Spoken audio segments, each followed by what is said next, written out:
If you get just these two parameters wrong while designing the motorcycle frame, the bike will feel horrible to ride. The rake angle is nothing but the caster angle of the front wheel, while the wheelbase is the distance between the front and the rear wheel. So both these parameters will decide if your motorcycle will have good straight line stability or good maneuverability. Because if a motorcycle has long wheelbase, then it will remain stable in straight line. That's why many drag focused motorcycles have long wheelbase. But turning such motorcycles can be tricky because longer wheelbase results into longer turning circuit radius. Same goes with the rake angle of the front wheel. If the rake angle is big, it will provide good straight line stability. But if you want the rider to easily turn the bike around, then a smaller rake angle is necessary. So decide these two parameters based on what type of motorcycle you want to build. Do you want the motorcycle to dominate the highway, or do you want it to be playful and nimble? Once you have decided that, then benchmark all the motorcycles in that particular segment and find out their rake angle and wheelbase. Now you can easily get the wheelbase from the spec sheet of the motorcycle, but it's the rake angle that you need to measure.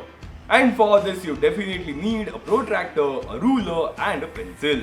And don't worry, you don't need to be around any motorcycle to measure its rake angle. You can do that simply using the image of the bike. Yeah, this is low-key reverse engineering. Manufacturers tend to keep similar rake angle and play around with the wheelbase for different types of motorcycles. Along with measuring the rake, you must also measure the trail of the front wheel. This is the parameter that keeps the front wheel of the motorcycle point in the straight line. You would know about this if you have read the book Vehicle Dynamics in a nutshell. Because the trail or mechanical trail, to be technical, is responsible to induce self-aligning torque on the wheel when it is rotated about its steering axis. And here's something I want you to know. You can achieve the same trail with different rake angle. All you have to do is change the steering offset accordingly. By the way, steering offset, also known as fork offset, is the measurement of how far the front forks are from the actual steering axis. This offset can be on the triple tree or it can be on the forks. After the front end, it's time for us to focus on the swing arm. Now the length of the swing arm is dependent on the wheelbase you select and the point where it connects with the frame. Now this point is really important for the dynamics of the motorcycle because its position will determine how much the motorcycle will squat when accelerated. If you are wondering what squats mean here, then you really need to read this book. So yeah, this isn't some random pivot point. Its position makes sure how much the rear suspension springs will be loaded during acceleration. If the pivot is high, it will resist the squat and the bike will remain stable.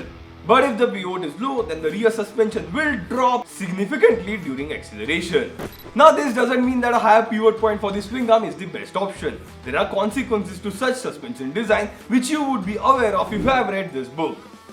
Once you have figured these two things out, it's finally time to connect them. And no, we cannot connect them with random frame members, because this is where your powertrain is going to lie. And these frame members should be designed well to house them properly. Either you design a single cradle frame or trellis frame or perimeter frame.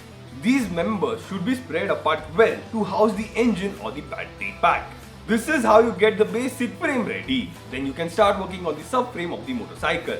This is entirely dependent on the appearance of the motorcycle. I mean, definitely it should be capable of carrying the weight of the rider and the pillion. But we don't need to worry about major dynamic loads that act during cornering or braking on the motorcycle. The subframe can be lighter and removable. Yeah, majority of manufacturers bolt the subframe to the main frame so that it can be easily replaced if needed. And with this, you will have the CAD model of the motorcycle frame ready.